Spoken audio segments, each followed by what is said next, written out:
जगदीश त्रिवेदी के बिल्कुल नए वीडियोस के लिए सर्च करें Jagdish Trivedi official YouTube channel.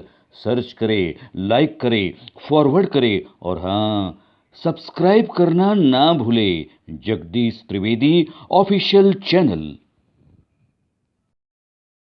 બુધવારનો બોધ આ કાર્યક્રમ નિહાળી રહેલા મુરબ્બીઓ, માતાઓ, ભાઈઓ, બહેનો અને ભૂલકાઓને આપના મિત્ર જગદીશ ત્રિવેદીના સહર્ષ નમસ્કાર। મિત્રો, ઘણીવાર જીવનમાં એવું બને કે કોઈ ક્ષેત્રના મહાન માણસ, પછી એ રાજકીય ક્ષેત્ર હોય તો ભલે, એ કલાનું ક્ષેત્ર હોય તો ભલે, એ સાહિત્યનું ક્ષેત્ર હોય તો ભલે, અને એ ધર્મ જગત હોય કે ઉદ્યોગ જગત હોય, કોઈ મોટા માણસ સાથે આપણી ઓળખાણ થઈ જાય અને એ ઓળખાણનું આપણે ગૌરવ લેતા હોય કે ફલાણા માણસ સાથે અમારા અંગત સંબંધ છે, એ અમારા ઘરે પણ આવે છે, અને અચાનક એવું બને કે એ માણસને તમે મળવા જાઓ અને એ મોઢું ફેરવી લે, એ તમારી સાથે સારું વર્તન ન કરે, તમારો કોઈ વાંક ગુનો ન હોય અને છતાંય એનો તમારા પ્રત્યેનો લગાવ, લાગણી એ અચાનક એમાં ઓટ આવે ત્યારે આપણને દુઃખ થતું હોય છે। પણ આવા પ્રસંગે બિલકુલ દુઃખ ન થાય એના માટે મેં નાનપણમાં વાંચેલી એક પંચતંત્રની વાર્તા મારે આજે તમને કહેવી છે।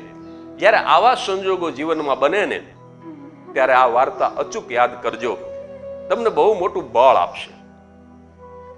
એક નગરમાં એક ગરીબ બ્રાહ્મણ રહેતો હતો। કોઈ પણ વાર્તા જો તમે બ્રાહ્મણની વાંચો ને તો મોટા ભાગે આવી રીતે જ શરૂ થાય કે એક નગરમાં એક ગરીબ બ્રાહ્મણ રહેતો હતો। કારણ કે બ્રાહ્મણ ગરીબ હોય પણ બ્રાહ્મણ ગદ્દાર ન હોય, બ્રાહ્મણ ક્રોધી હોય કારણ કે મહાદેવનો ઉપાસક છે, બ્રાહ્મણ ક્રોધી હોય, ઈ પગે કમાડ વાળે એવો ન હોય, એના દેખાડવાના ને ચાવવાના જુદા ન હોય, એને કાંઈ ન ગમે તો એનો ક્રોધ ગમે ત્યારે પ્રગટ થઈ શકે। બ્રાહ્મણ ક્રોધી હોય પણ બ્રાહ્મણ કપટી ન હોય। કદાચ તમને એમ થશે કે જગદીશ ત્રિવેદી પોતે બ્રાહ્મણ છે એટલે બ્રાહ્મણોના વખાણ કરે છે। નહીં સાહેબ, મારે એમ પણ કહેવું છે કે આ કળિયુગ છે। તમને કદાચ સમાજમાં કોઈ ગદ્દાર બ્રાહ્મણ જોવા મળે, કદાચ કોઈ કપટી બ્રાહ્મણ જોવા મળે તો માનજો કે એ સાચો બ્રાહ્મણ નથી। તો આપણી વાત એ હતી કે એક નગરમાં એક ગરીબ બ્રાહ્મણ રહેતો હતો। એને 3 દીકરીઓ હતી। એમાં મોટી દીકરી ઉંમરલાયક થઈ, એનું સગપણ નક્કી થયું, પણ બ્રાહ્મણ બહુ ગરીબ હતો। દીકરાવાળા વારંવાર આ બ્રાહ્મણને વિનંતી કરે કે હવે આપણે લગ્ન કરી નાખીએ, અને કોઈને કોઈ બાનું કાઢી અને બ્રાહ્મણ લગ્નને પાછા ઠેલતો હતો કે હજી દીકરી અભ્યાસ કરે છે, હજી મારી દીકરી નાની છે, હજી એને બરાબર રાંધતા નથી આવડતું, હમણાં આ વર્ષે થોડાક મુહૂર્ત સારા નથી, કંઈક ને કંઈક બાના કાઢી અને પોતાની દરિદ્રતાને છુપાવવા માટે, કારણ કે રંગે ચંગે દીકરીને પરણાવી શકે એવી સંપત્તિ એની પાસે નહોતી।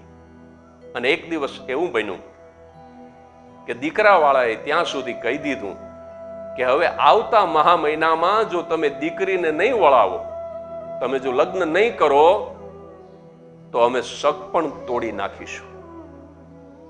આ એ જમાનાની વાત છે કે જ્યારે દીકરા કે દીકરીનું શક પણ તૂટે ને તો મા બાપ માટે સમાજમાં મોઢું દેખાડવું દોયલું બની જાય। ઘણી વખત તો એવું બને કે મા બાપ આપઘાત કરી લે। અત્યારે યુગ સારો છે કે અત્યારે સગપણ તો શું, લગ્ન વિચ્છેદ પણ બહુ સાહજિકતાથી થઈ શકે છે। એક ભાઈને મેં ફોન કર્યો, મારા મિત્ર છે, મેં ફોનમાં પૂછ્યું કે ભાભી શું કરે છે? મને કે લે એ તો તને કહેવાનું જ રહી ગયું, મેં તો ડિવોર્સ લઈ લીધા ને। સાહેબ, આજનો માણસ ટાટાના કે રિલાયન્સના શેર લેતો હોય ને એવી રીતે ખુશી ખુશી ડિવોર્સ લઈ શકે છે, અને એ સારી વસ્તુ છે। શું કામ? કે જે વ્યક્તિ સાથે આખી જિંદગી તમે એક છતની નીચે રહી શકો એમ ન હોય તો બેટર તો એ છે કે હિંમત કરી અને એક વખત રાજી ખુશીથી અલગ થઈ જવું વધારે સારું હોય છે. પણ આ તો જૂનો જમાનો હતો.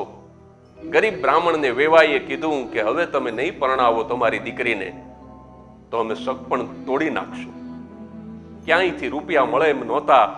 અને એ ગરીબ બ્રાહ્મણને વિચાર આવ્યો કે આ મોટી દીકરીનું સગપણ તૂટી જશે તો નાની બે દીકરીના સગપણ પણ તરત નહીં થાય. હું સમાજમાં, જ્ઞાતિમાં, ગામમાં શું મોઢું બતાવીશ? એટલે બ્રાહ્મણે નક્કી કર્યું કે હવે મારે આપઘાત કરી લેવો જોઈએ. આ સારો રસ્તો ક્યારેય નથી. કોઈ પણ સંજોગોમાં માણસે આપઘાત ન જ કરવો જોઈએ. પણ બ્રાહ્મણે આ રસ્તો પસંદ કર્યો.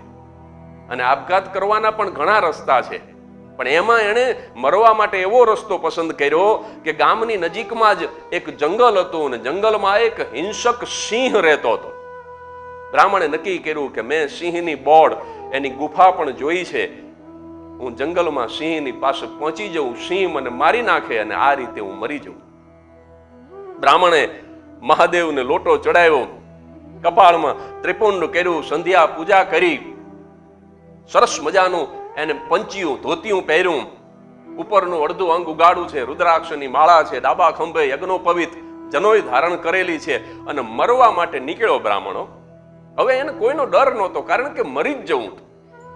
અને જંગલમાં પહોંચ્યો અને સામે જ સિંહને બેઠેલો જોયો, પણ ડર નથી, કારણ કે મરવું છે.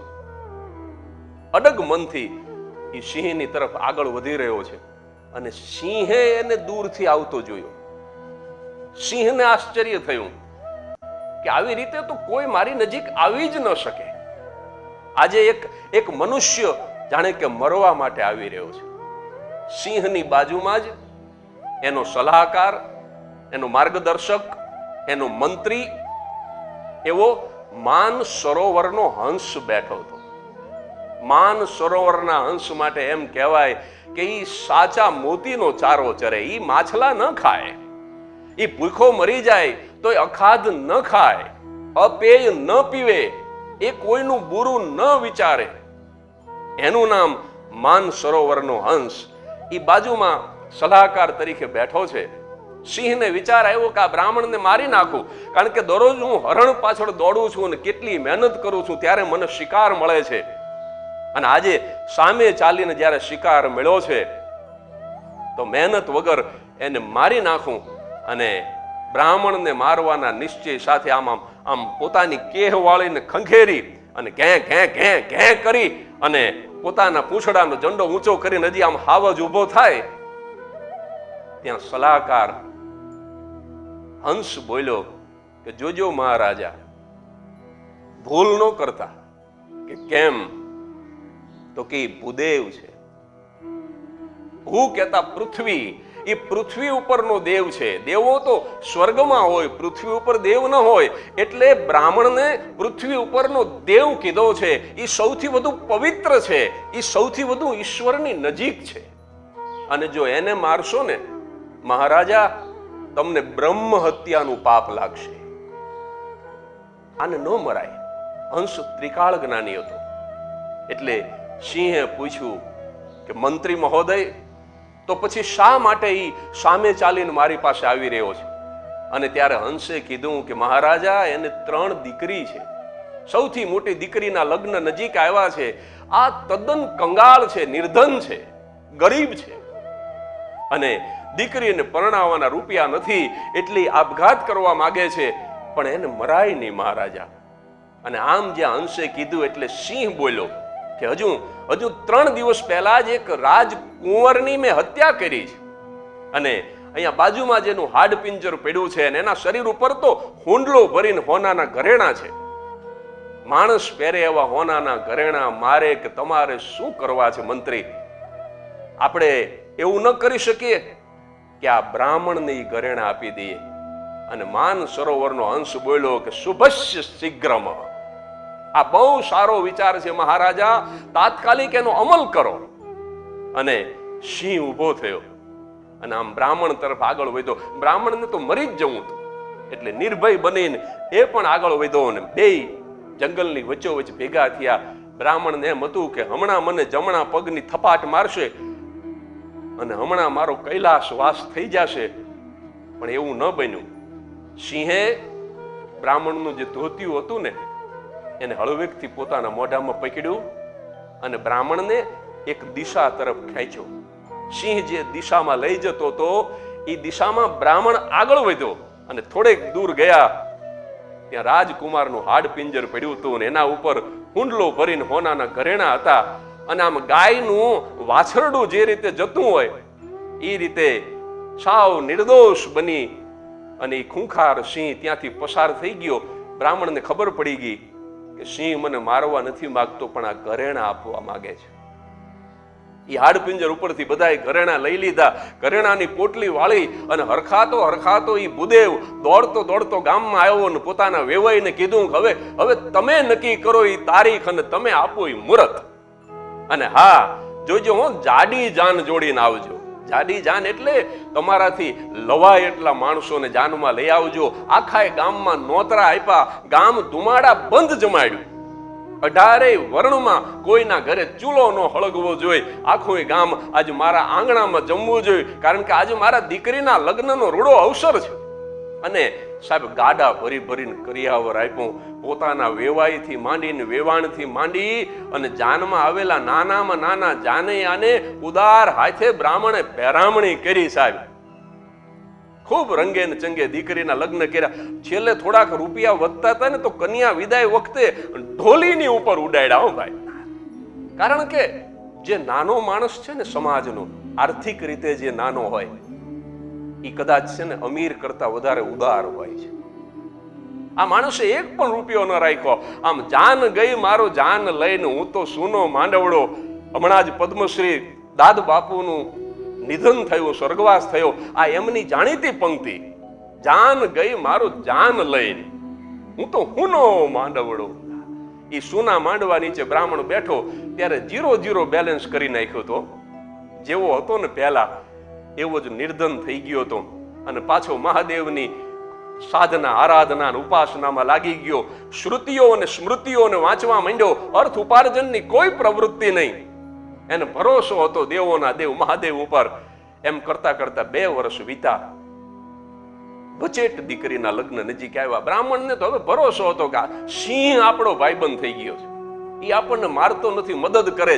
હવે મારે કમાવાની કાંઈ જરૂર નથી.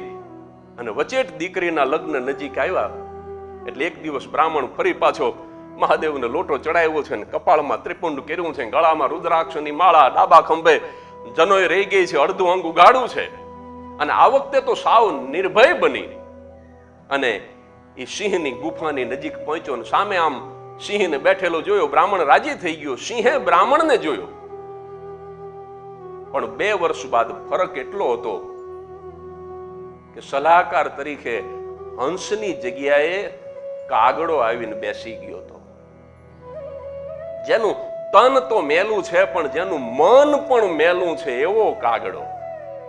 ભેંસ ઉપર બેઠો હોય તો કઈ જગ્યાએ ભેંસને ભાંઠવું છે એવી જ જેની દ્રષ્ટિ હોય એવો કલુષિત કાગડો. કૂતરું મરી ગયું હોય તો મળદામાંથી પણ પોતાના આહારને શોધે એવો કલંકિત કાગડો. એ હંસની જગ્યાએ મંત્રી તરીકે ગોઠવાઈ ગયો છે. અને એણે આમ બ્રાહ્મણને દૂરથી આવતો જોયો ને તરત જ મહારાજાને કીધું કે મહારાજા આનંદો, આજ સુખનો સૂરજ ઉગ્યો છે. કેમ? તો કે એક રુષ્ટ પુષ્ટ બ્રાહ્મણ સામે ચાલીને મરવા આવી રહ્યો છે. અને આમ તો જુઓ બ્રાહ્મણ કેવો આડો ફાટ્યો છે. આ જ્ઞાતિના ભોજનના ચોખા ઘીના લાડવા ખાઈ અને એનું શરીર જમાવટ લઈ ગયું છે. એની ફાંદ કેવી ફળિયા જેવી છે ને એક મુઠ્ઠી ભરીને બાજરો ઓરો તો એક મુઠ્ઠી બાજરો હમાઈ જાય એવી તો એની ડ્યુટી છે મહારાજા. એની ચામડી છે ને એ જગારા મારે છે અને આને મારવામાં મોડું ન કરાય. આને મારી જ ન ખાય. તમે હરણની પાછળ દોડો ત્યારે તમને માંડ ભોજન મળે અને આજે હામે હાલી અને ચોખા ઘીના લાડવા ખાનારો બામણ મરવા આવ્યો છો. આને મુકાય નહીં. અને આને તમે મારી નાખો એટલે તમે તમારા ઘરેથી મારા બેન ને મારા ભાણિયાન એ બધાય તો ધરાઈને જમી શકશે, પણ તમારું જે એઠું જે વધુ ઘટ્યું હશે ને એમાં અમારી કાગડાની આખી નાત જમી લેશે, એટલે ઊભા થઈ જાઓ અને તાત્કાલિક આને મારી જ નાખો. સિંહના કાને આ નવા સલાહકારના શબ્દો પડ્યા, પણ 2 વર્ષ પહેલાનો જૂનો સલાહકાર યાદ આવ્યો. 2 વર્ષ પહેલાના એ હંસના શબ્દો યાદ આવ્યા કે મહારાજા આ ભૂદેવ છે, હો, તમને બ્રહ્મ હત્યાનું પાપ લાગશે. સિંહને ઈ હંસના શબ્દો યાદ આવ્યા એટલે ઊભો થયો, બ્રાહ્મણની નજીક પહોંચ્યો. બ્રાહ્મણને તો ભરોહો હતો કે હમણાં મને ઘરેણા આપશે. એ તો રાજી થતો થતો નજીક આવ્યો, પણ બ્રાહ્મણ જેવો નજીક આવ્યો ને એટલે જંગલનો રાજા સિંહ 2 હાથ જોડીને ઊભો રહ્યો. સાહેબ, સિંહને રાજા અમથો નથી કહેતા. ચિત્તો, દીપડો, વાઘ, આ બધા જ સિંહ જેટલા જ શક્તિશાળી છે, કદાચ સિંહ કરતાંય વધારે શક્તિશાળી છે, પણ એને રાજા એટલા માટે નથી કહેતા કારણ કે સિંહમાં સંસ્કાર છે. સિંહ અખાધ નથી ખાતો, સિંહ કુકર્મ નથી કરતો. સાહેબ, સિંહ 2 હાથ જોડીને ઊભો રહ્યો અને બ્રાહ્મણને કીધું કે હે બ્રહ્મ દેવતા, હવે તમારી ઈચ્છા ફળીભૂત નહીં થાય. આજ તમને મારા તરફથી કોઈ મદદ નહીં મળે. તમે પાછા જતા રહો અને હું ધારું તો એક જ ક્ષણમાં તમને મારી શકું, પણ હું એવું નહીં કરું કારણ કે હું જંગલનો રાજા છું, ગૌ બ્રાહ્મણ પ્રતિપાળ છું. પણ તમે માનભેર પાછા જતા રહો, હવે હું તમને મદદ નહીં કરું. બ્રાહ્મણની આંખમાં આહુડા આવ્યા અને જતા જતા બ્રાહ્મણે સિંહને પૂછ્યું કે આટલું બધું પરિવર્તન કેમ આવ્યું? હું બ્રાહ્મણ એનો એ જ છું, મહારાજા તમે સિંહ એના એ જ છો, આ તમારું આંગણું એનું એ જ છે, અને તમારા વિચારોની અંદર, તમારા વર્તનની અંદર આટલું બધું પરિવર્તન કેમ આવ્યું? અને ત્યારે સિંહ જેવા સિંહની આંખના ખૂણા ભીના થઈ ગયા અને સિંહ તે દિવસે જવાબ આપે છે કે ભૂદેવ, આ પરિવર્તન આવવાનું કારણ એ છે કે હવે સલાહકાર બદલાઈ ગયા છે, હવે માર્ગદર્શક બદલાઈ ગયા છે, હવે મંત્રી બદલાઈ ગયા છે. એટલે કોઈ પણ ક્ષેત્રનો મોટો માણસ જ્યારે તમારાથી મોઢું ફેરવી લે ને ત્યારે દુઃખ થાય, જો તમારો વાંક ન હોય તો. પણ એ વખતે આ પંચતંત્રની વાર્તાને યાદ કરજો અને વિચારજો કે નક્કી સલાહકાર બદલાઈ ગયા છે. હંસ જેવા સલાહકારની જગ્યાએ નક્કી કાગડા આવી ગયા છે, નહીતર આ વાણી અને વર્તનમાં તફાવત ન હોય. સાહેબ, આવી જ કોઈ વાત લઈ અને આવતા બુધવારે ફરી આવીશ તમારી સાથે. ત્યાં સુધી હસતા રહેજો અને હા, નિરોગી રહેજો.